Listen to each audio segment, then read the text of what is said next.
Hello everyone, welcome to the Corporate Management Skills course. Today, we'll be diving into one of the most important skills for a manager, open communication.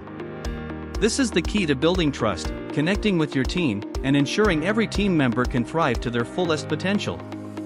So, what is open communication and why is it so important? Let's find out.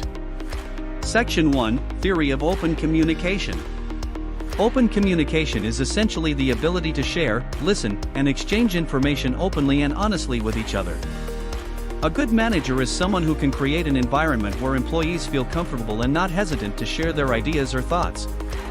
Why is this important? Because only when there is transparent and open communication can we truly understand what our team needs, the challenges they face, and thereby come up with timely solutions. There are different forms of communication we can use, from face-to-face meetings, email, to tools like video calls, or even chat messages. Each form has its own advantages, and the role of a manager is to use these forms flexibly and appropriately. To communicate openly, we need to focus on three elements: transparency, active listening, and constructive feedback. Section 2, Practice Methods for Open Communication. Now, let's go into the practical methods of open communication that you can apply in your daily work. First is active listening. To actively listen, you need to pay full attention and truly put yourself in the speaker's position. Don't interrupt them, and try to fully understand what they are saying.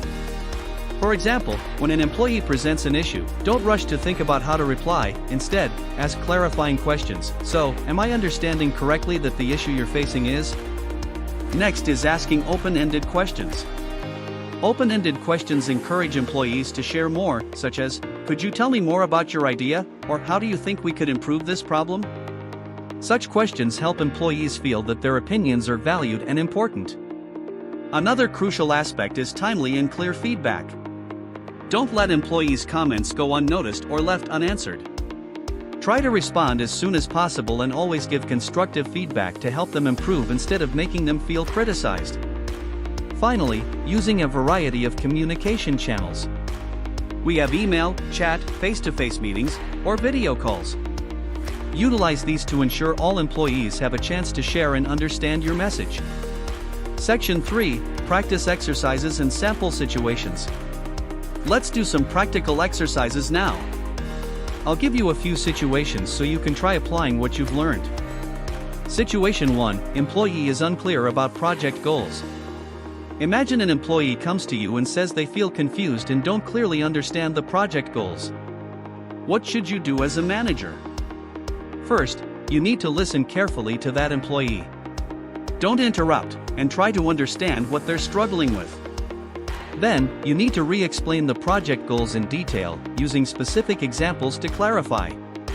And don't forget to encourage them to ask more questions. Do you have any other questions? Situation 2, Employee hesitates to share a new idea. You might have an employee who has a new idea but hesitates to share it for fear of criticism. In this case, create a safe environment that encourages sharing without fear of judgment. You could say, "I'm really curious about your idea, could you tell me more?" And when they share, don't forget to appreciate their contribution, even if the idea might not be feasible. Situation 3, Conflict between team members. Finally, imagine you need to resolve a conflict between two employees. They have opposing opinions on how to execute a task and can't come to an agreement. The first thing you need to do is organize a small group meeting with the two of them and listen to both sides. Then, summarize their viewpoints so that both feel heard. Finally, encourage them to find common ground, or if necessary, you'll need to decide on the optimal approach. Open communication not only helps you improve work efficiency but also helps you build a cohesive team ready to face any challenge. Practice every day, from active listening, asking open-ended questions, to providing timely and clear feedback, to become the kind of leader your team can always trust. Thank you for listening, and I'll see you in the next lesson.